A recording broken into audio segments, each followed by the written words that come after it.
ஓர் இளைஞன் மரத்தடியில் உட்கார்ந்து தன் வாழ்வின் போக்கை பற்றி யோசித்துக் கொண்டிருந்த போது அந்த வழியாகச் சென்ற அவனுடைய தலைமை ஆசிரியர் திரு லக்ஷ்மிகாந்தன் அவர்களை பார்த்தான். அவரை வணங்கிவிட்டு அவரிடம், நான் துன்பச் சிறையில் சிக்கித் தவிக்கிறேன் என்றான். அவரோ, ஏன் அப்படி சொல்கிறாய் என்று கேட்டார்.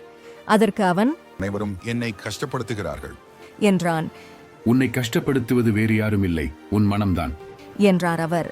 அதற்கு அவன், அப்படியா? எனில் துன்பத்திலிருந்து விடுபட என்ன வழி என்றான். அதற்கு நீ மனதை புரிந்து கொள்ள வேண்டும் என்றார் அவர். மனதை எப்படி புரிந்து கொள்வது என்று குழப்பத்துடன் கேட்டான். இந்த கதையை கேள் என்றார். ஒருவர் ஆசையாக ஒரு பூனையை வளர்த்தார்.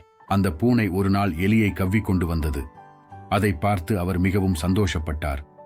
மறுநாள் அந்த பூனை அவர் ஆசையாக வளர்த்த கிளியை கவ்விக்கொண்டு வந்தது. அவர் மிகவும் வருத்தப்பட்டார். இன்னொரு நாள் காட்டிலிருந்து ஒரு குருவியை கவ்விக்கொண்டு வந்தது. இப்போது அவர் சந்தோஷப்படவும் இல்லை, வருத்தப்படவும் இல்லை. எதையாவது பிடிப்பது பூனையின் சுபாவம் என்பதை புரிந்து கொள்ள அவருக்கு கொஞ்ச காலமாயிற்று. தனக்கு பிடிக்காத எலியை பிடித்த போது சந்தோஷம், தனக்கு பிடித்தமான கிளியை பிடித்த போது வருத்தம், தனக்கு சம்பந்தமே இல்லாத குருவியை பிடித்த போது சந்தோஷமும் இல்லை, வருத்தமும் இல்லை. மனதை புரிந்து கொள்பவர்களே மகிழ்ச்சியாக வாழ்கிறார்கள் என்று சொல்லி அவர் கதையை முடித்தார். அந்த இளைஞன் சிந்திக்கத் தொடங்கினான்.